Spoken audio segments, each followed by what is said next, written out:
La semana pasada concluimos la emisión de La Izquierda Diario TV mientras estaba realizando la votación en la Cámara de Diputados de Brasil respecto a si correspondía o no la apertura del proceso de impeachment a la presidenta Dilma Rousseff. Finalmente la votación concluyó con un resultado más amplio de lo esperado a favor de la implementación del impeachment que nosotros denunciamos como una suerte de golpe institucional dado por la derecha brasilera con el fin de imponer un gobierno aún más ajustador que el que lleva adelante Dilma como parte del Partido de los Trabajadores.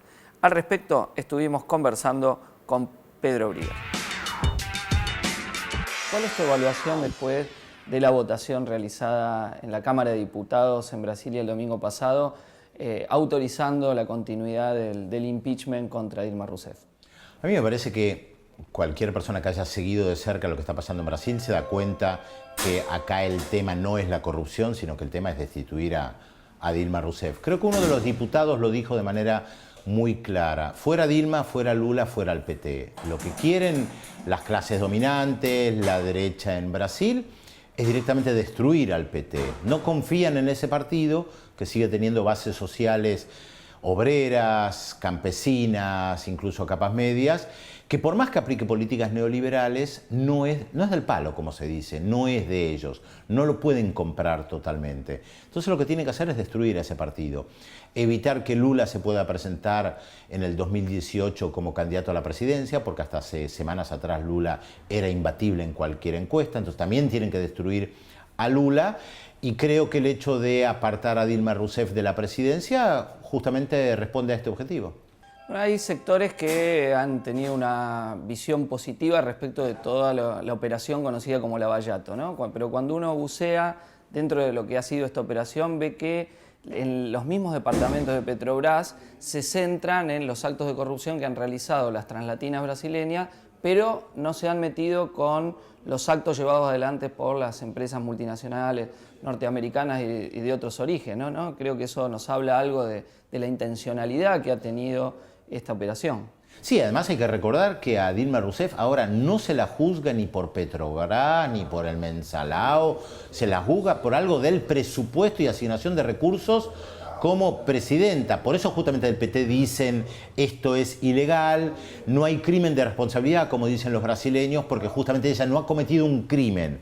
Porque además toda la cúpula del Parlamento, la misma que impulsa el impeachment, está también involucrada en actos de No solamente la corrupción, cúpula, ¿no? hay muchos diputados más de 100 diputados, claro, ¿no? muchos diputados brasileños involucrados en escándalos de corrupción. Yo seguí la votación minuto a minuto y uno veía cosas realmente ridículas o tragicómicas. Una diputada Muniz, opositora, votando en contra de la corrupción, o sea, diciendo que su voto positivo por el juicio político a Dilma se hacía en contra de la corrupción, y al día siguiente arrestaron a su marido, alcalde de una ciudad en Minas Gerais, envuelto en un escándalo de corrupción, de financiamiento de un hospital privado, sacando recursos de fondos públicos. Bueno, ese es el Brasil de hoy. El PT surgió a fines de la década del 70, a principios de la década del 80, con la bandera en contra de la corrupción. El PT estuvo envuelto en muchos escándalos de corrupción y yo creo que esto llevó a que perdiera gran parte de su credibilidad, además de llevar adelante políticas económicas neoliberales, además de tejer alianzas con el PMDB, de tejer alianzas con partidos de derecha, pero creo que el tema de la corrupción fue algo muy negativo para el PT. A eso iba a lo que te quería preguntar. ¿Qué responsabilidad ha tenido el propio PT en este avance de la derecha brasilera y en la situación de la crisis política que estamos viendo en la actualidad? Y yo creo que hay una responsabilidad grande. A ver, Lula cuando gana las elecciones en octubre del 2002 y asume en enero de 2003, tiene un problema. Gana las elecciones, no es mayoría en el Parlamento, prácticamente no gobierna ninguno de los 26 estados de Brasil y tiene dos alternativas.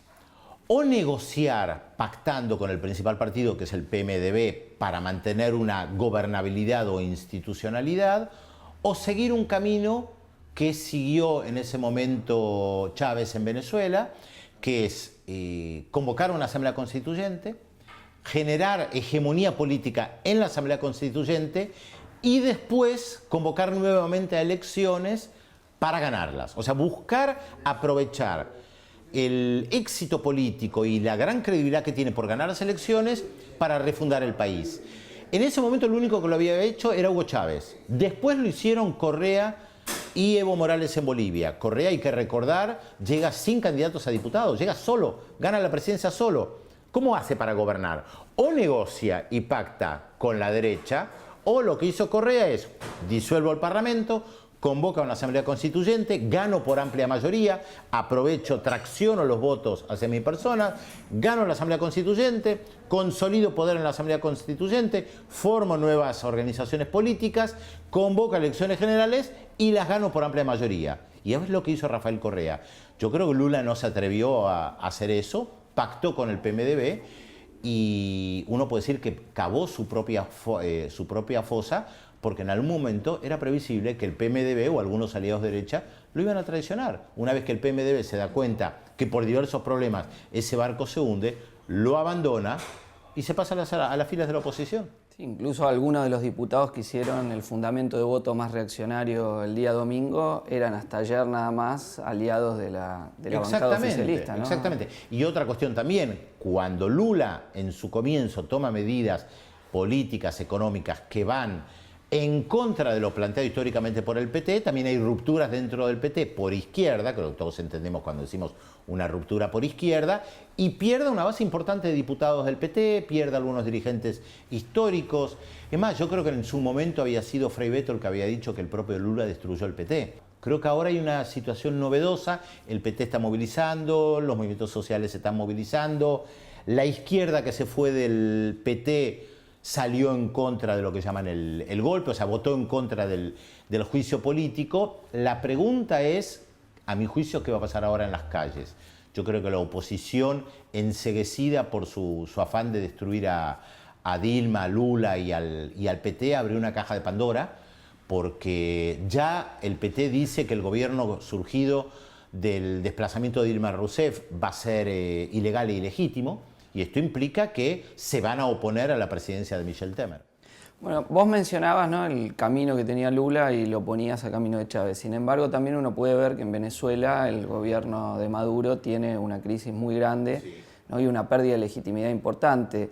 ¿Cómo analizas esto? Lo que pasa es que yo lo planteo en un primer momento. Yo hablaba de otro momento.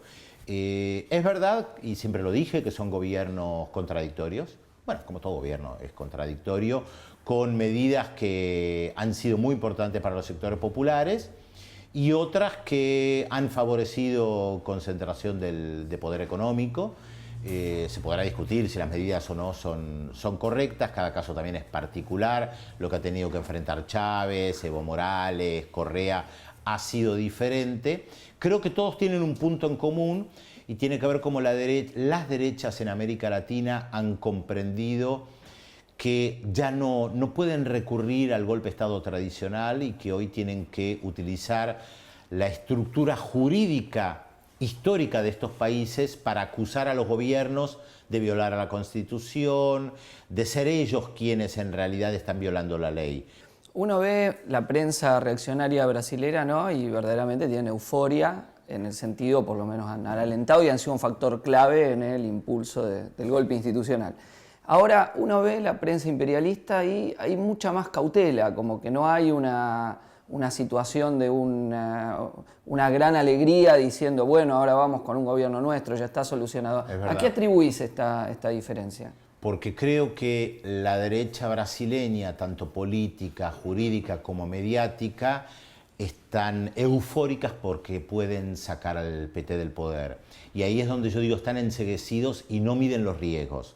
Creo que muchos medios de comunicación internacionales están muy preocupados por lo que significa la gobernabilidad o la estabilidad de Brasil. Creo que tienen una mirada más amplia, entendiendo que Brasil es una de las principales potencias del mundo y que un caos generalizado en Brasil afectaría al BRICS, afectaría tal vez la economía mundial, porque entre otras cosas, Lula y Dilma garantizaban gobernabilidad y garantizaban negocios de muchas empresas extranjeras.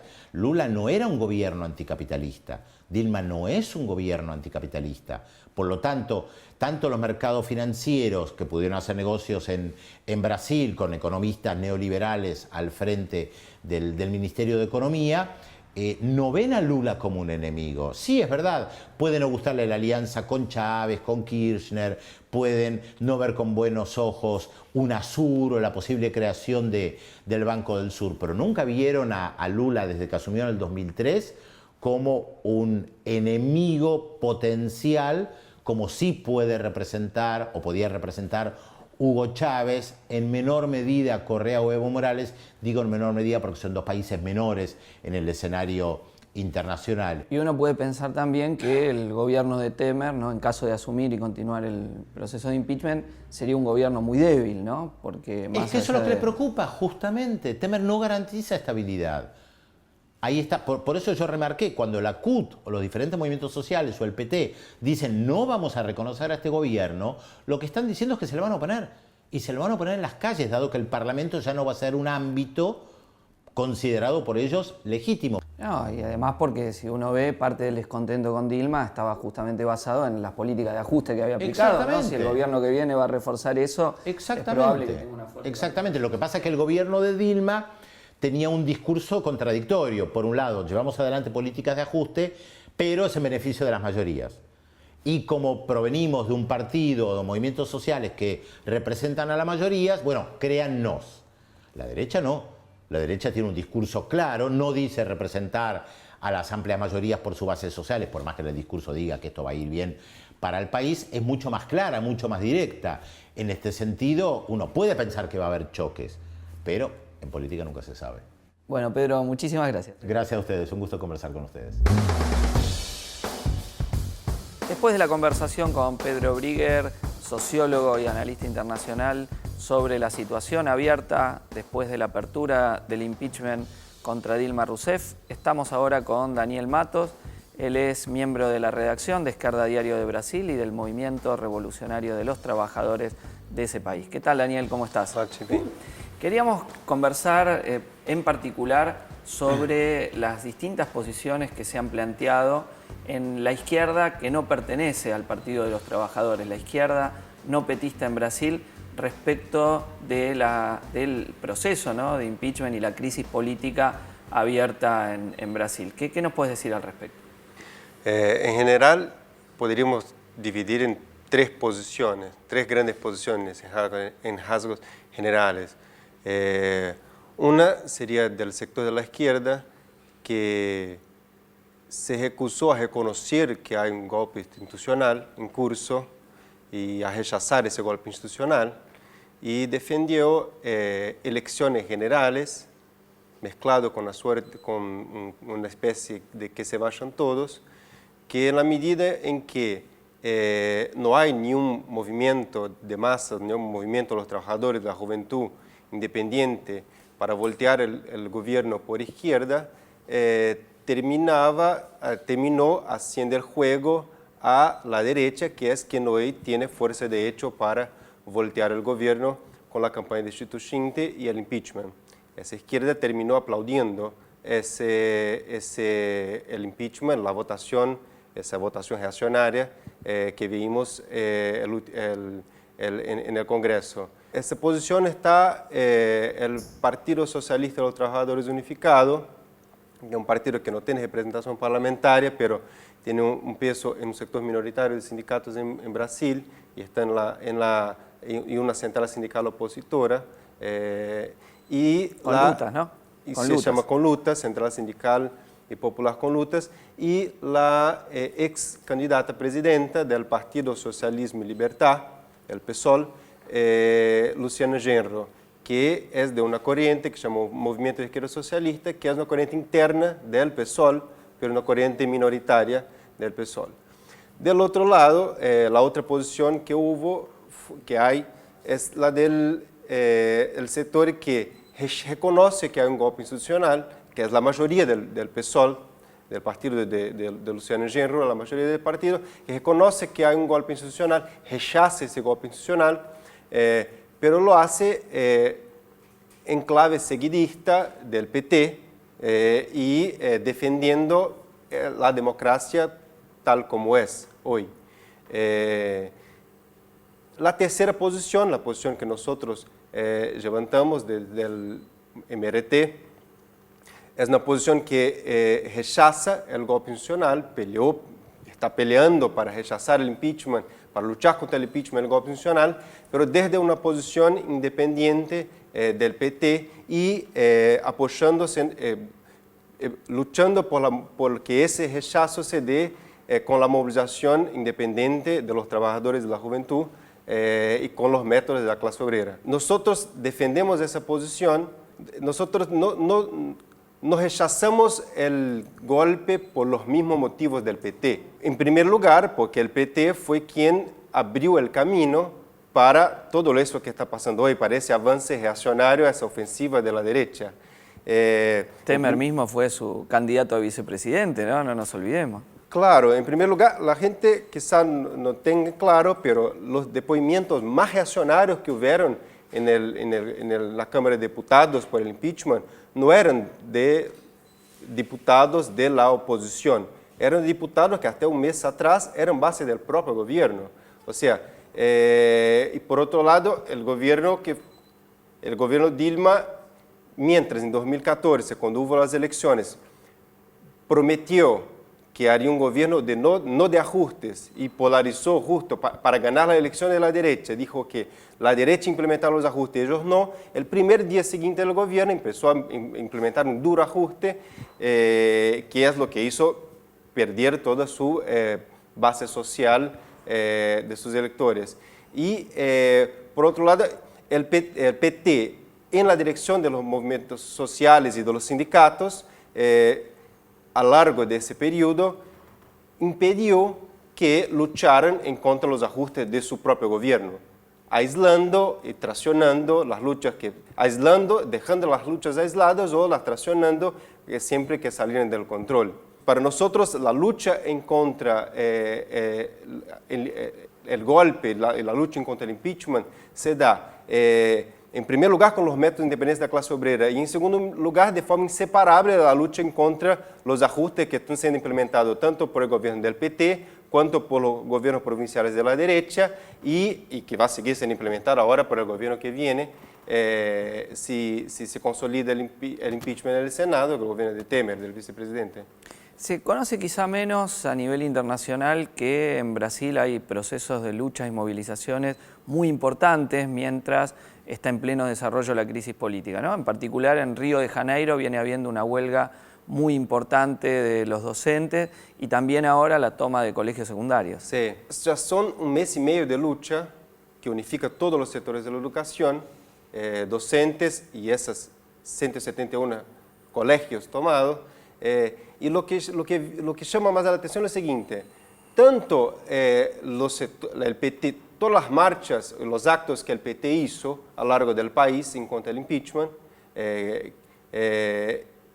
y también las marchas y actos convocados por los sectores de izquierda, no nombran, no hacen nada para acercar de solidaridad esa lucha enorme, que es importante, que pasa en Río, que hoy es donde se concentra la clave de la lucha en contra de los ajustes. El triunfo de esa lucha sería un primer paso clave para generalizar la lucha en contra de los ajustes en todo el país y para, a partir de esa generalización, plantear un movimiento por izquierda que rechace el impeachment y el golpe con los métodos de la clase obrera. Bueno, quizá puede haber una continuidad entre la aparición de la juventud en junio del año 2013, movilizaciones que hubo en San Pablo antes de los estudiantes secundarios contra el gobernador Alckmin del Partido Socialdemócrata Brasilero, los Tucanos, el partido de la oposición de Fernando Henrique Cardoso, Aécio Neves y Serra, que uno de los principales impulsores del impeachment, y lo que ahora está sucediendo en Río, ¿no? Creo que este despertar de la juventud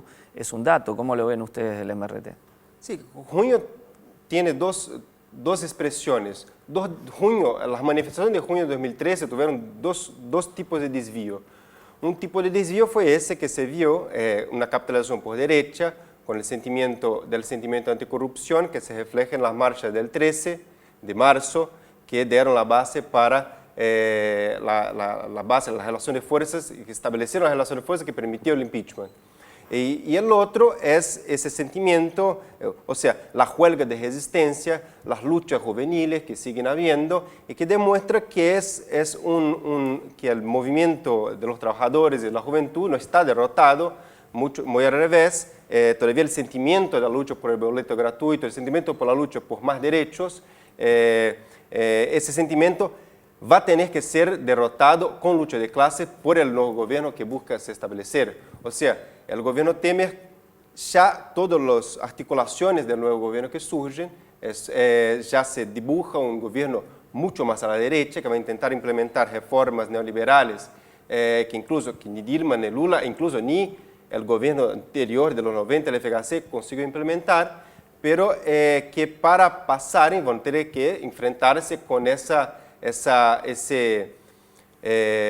lo que queda de junio por izquierda, que es la disposición de lucha que se ha mostrado en varios procesos desde 2013 hacia acá y que sigue mostrándose, por ejemplo, ahora en Río de Janeiro. No casualmente la iniciativa de los compañeros del MRT de impulsar un movimiento juvenil, Faísca en portugués, La Chispa, resultó muy exitosa, ¿no?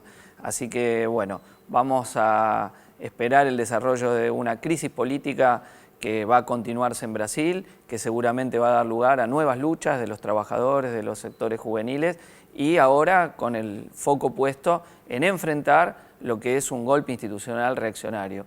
Nos hacen acordar las polémicas en la izquierda brasilera, las que tuvimos en Argentina respecto al conflicto de las patronales agrarias en el 2008, ¿no? Cuando de alguna forma dividió aguas el campo en el que se estaba. Hoy tenemos que decir lo mismo. No enfrentar el golpe institucional es hacerle el caldo a una derecha reaccionaria que utiliza el descrédito y las corruptelas del gobierno de Dilma, del propio Lula y del PT para querer imponer un gobierno aún más reaccionario. Muchas gracias, Daniel, y continuamos con La Izquierda Diario TV.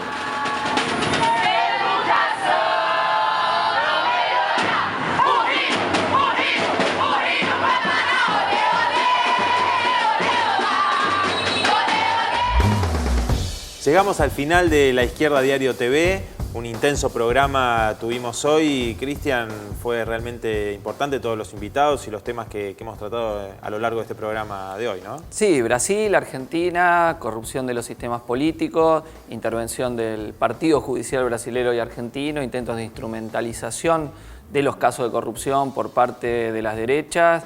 En Argentina lo acabamos de ver con Time War, cuentas offshore del macrismo y también las nuevas revelaciones respecto de los mecanismos de Lázaro Báez, ¿no? Lucrando con la obra pública. Y bueno, y para terminar el programa, reiteramos la invitación para este sábado 30 de abril. Sí, bueno, próximo programa vamos a tener toda la cobertura de los actos por el Día Internacional de los Trabajadores en todo el mundo y particularmente la cobertura que realizaremos del acto que el 30 de abril vamos a poner una tribuna allí frente a la Embajada de Brasil, Cerrito al 1300, contra el golpe institucional, contra los ajustes que se están viviendo por parte de la clase trabajadora allí en el país hermano. Así que los esperamos a todos y también, por supuesto, contra la política que está llevando adelante el macrismo, contraria al pueblo trabajador, también los gobiernos provinciales vinculados al Frente para la Victoria y otros colores políticos. Allí vamos a estar para levantar esta tribuna internacionalista, obrera y socialista en el